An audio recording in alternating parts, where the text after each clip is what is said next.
अस्सलाम वालेकुम everyone, hello जी। तो आज हम थोड़ी सियासत पे बात करेंगे। तो इसलिए क्योंकि आज सारे पाकिस्तान में सियासत ही चल रही थी, हर जगह हर कोई सियासत के बारे में बात कर रहा है, तो हमने सोचा हम भी बात कर लें।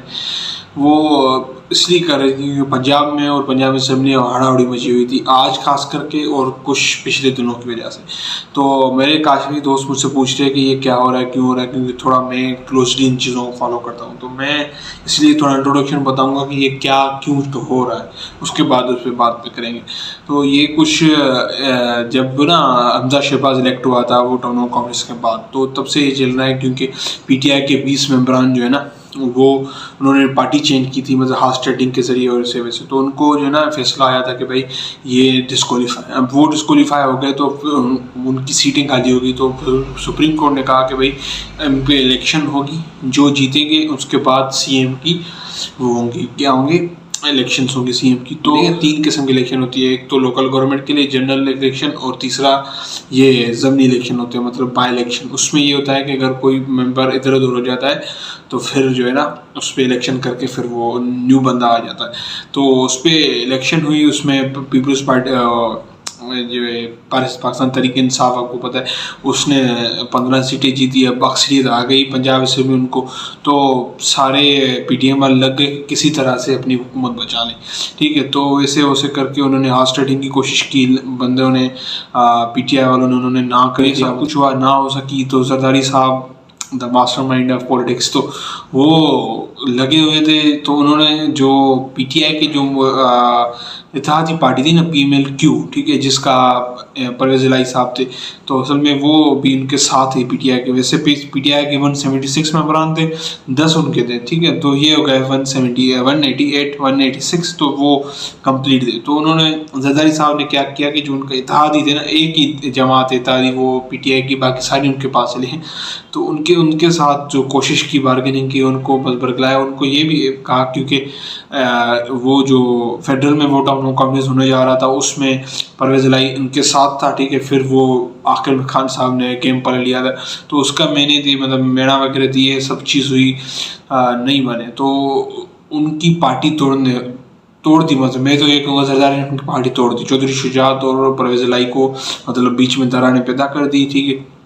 बस वो क्या कह रहा था, परवेज़ इलाही तो उनके साथ मिल ही नहीं रहा था, तो जो शुजात को उसने अप्रोच किया, उसको बरगलाया ऐसे वैसे करके, तो उनकी तरह से अपनी पार्टी को थोड़ा। तो वो जो हुआ वो ये हुआ कि ये एक असूल है कि भाई जो लीडर होता है ना पार्टी का, तो वो कह दे कि भाई हमारे जो है ना ये 10 मेंबर इसको वोट नहीं दे सकते, इसको वो सपोर्ट नहीं करेंगे, तो वो नहीं होंगे, वो कर दें, उसके बाद में नहीं होते। अब फिर झगड़ा ये हो रहा है कि कोई कह रहा है कि चौधरी शुजात लीडर है, कोई वो कह रहा है वो लीडर है।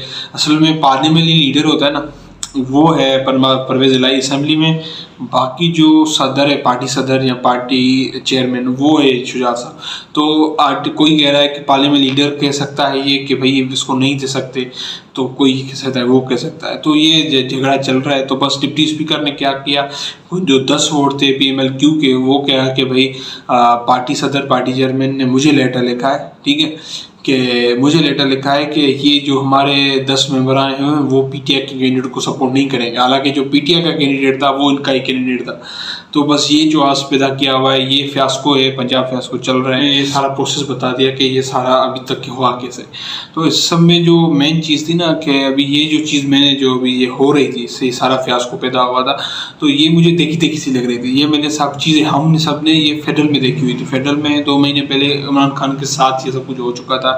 अब बस ये था कि पीटीआई इधर थी, पीडीएम इधर थी, ये इन दोनों ने अपनी साइड चेंज कर ली, वो इधर आ गई, ये इधर आ गई, साइड चेंज कर ली, ठीक है। और कुछ भी नहीं था। और ये फ़र्क था कि उधर सुप्रीम कोर्ट खुली थी, इधर नहीं खुल रही थी। अभी शायद कोई पिटीशन वगैरह दर्ज की है, अभी मैंने चेक किया है, ठीक है। और कुछ भी नहीं है, ये सेम वो ही बात है, ठीक है, कोर्ट खुली है। और एक और बात के ये जो है ना जरदारी साहब वाले जो है ना, ये और ये पीडीएम नून लीग, मुझे लग रहा है क्योंकि मैं थोड़ी बहुत सियासत देखता हूँ, ये तबाह कर रहे हैं खुद को 1-2 चीज़ों के लिए, ठीक है। कौन सी, अभी केसेस के लिए, मतलब 1-2 चीज़ों के लिए, मतलब वो अपनी तबाह कर रहे हैं। इसके बाद मुझे तो समझ में नहीं आ रहा अब कैसे ये आएंगे अगर जो अवाम इनके साथ नहीं है, ठीक है, अवाम इनके साथ बिल्कुल भी नहीं है। अभी आपने देख लिया इमरान खान के साथ है सारा अवाम, कैसे उन्होंने मतलब 20 में से 15 सीटें जीतना ये आम बात नहीं है किधर भी, वो भी बाई इलेक्शन में, ठीक है, ये जनरल इलेक्शन में भी बड़ी बात है, ठीक है। तो ये और कितना आवाम निकल रहा है, अभी भी इस फैसले के खिलाफ सारे मुल्क में अभी भी एहतजाज चल रहे हैं। इवन सिंध में यार, मुझे तो ये समझ, सिंध में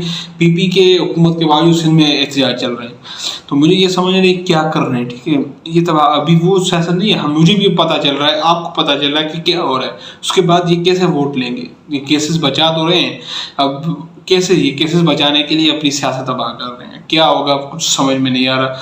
और एक और चीज़ की, आज पंजाब जो सीट है ना, पंजाब सीट मतलब पंजाब के सीएम की सीट, ये इतनी इंपॉर्टेंट क्यों है, ये एक दो चीज़ें हैं। एक तो ये है कि फेडरल जो है ना, पंजाब की हिमायत के बगैर चल नहीं सकता, अगर पंजाब नहीं होगा तो फेडरल भी नहीं होगा, ठीक है।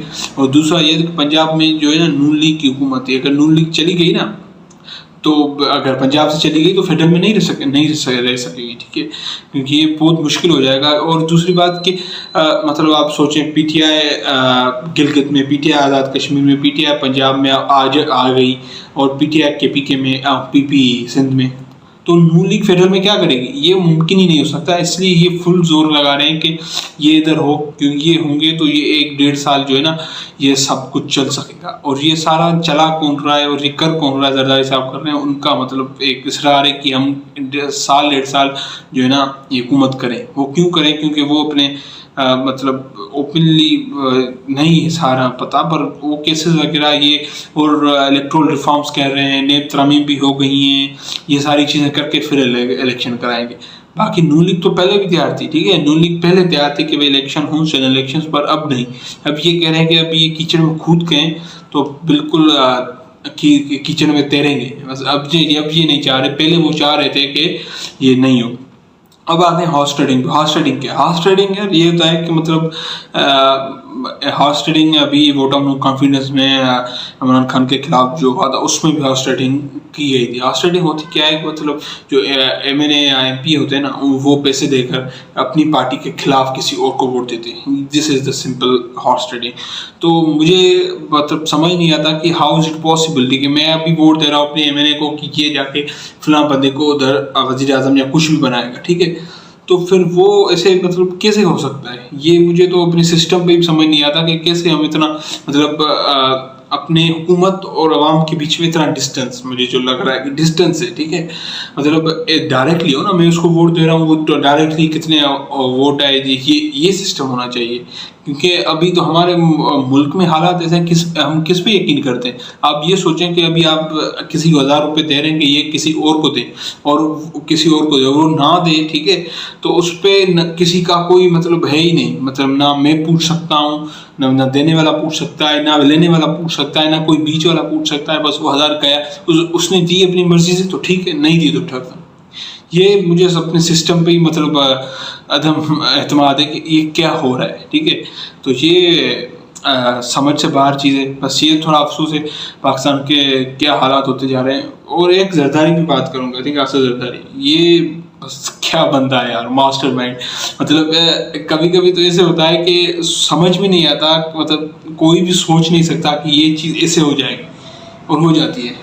मतलब इतना ये पॉलिटिक्स का मास्टरमाइंड है, ठीक है, ये वो चीज़ें करता है कि वो गलत है। मतलब हॉर्स ट्रेडिंग हम कह रहे हैं, हॉर्स ट्रेडिंग के अलावा अभी तो हॉर्स ट्रेडिंग के अलावा क्या है, मतलब PML-Q को तबाह कर दिया, ठीक है, चौधरी शुजात और परवेज़ जलाई के बीच में जाके मतलब ये इशू करवा दिया। तो ये आम बात नहीं, ये बड़ी बात है, ठीक है। चौधरी शुजात से ये कल से 3-4 बार मिल रहे हैं, मतलब उधर ही बैठे हैं, उनके घर ही बैठे हैं, ठीक है। मुझे तो ये लग रहा है कि अगर परवेज़ जलाई इनके साथ मिल लेते ना, ये उनको भी घुमा लेते। तो ही इज़ अ मास्टरमाइंड। अभी मैं एक ट्वीट भी पढ़ रहा था, शायद कोई कह रहा था कि भाई 100 साल के बाद जो है ना किसी ऑक्सफोर्ड वगैरह में ना इसकी टेक्स्ट पढ़ी जाएगी, पॉलिटिक टेक्स्ट। ये सच है यार, this man is a different if we see as a politics, ठीक है। बाकी सब चीज़ें होती रहती हैं। तो बस ये था आज की इस वीडियो में। बस मैंने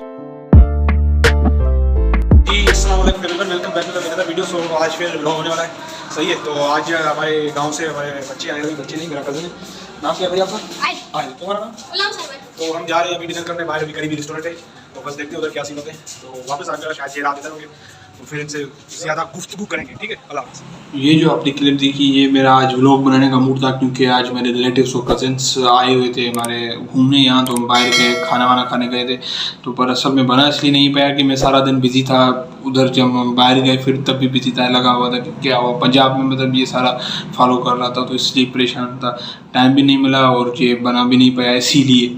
तो बस ये थोड़ा स्टार्ट किया था, बस ये मैंने कहा आपको दिखा दूँ। तो बस अल्लाह हाफ़िज़।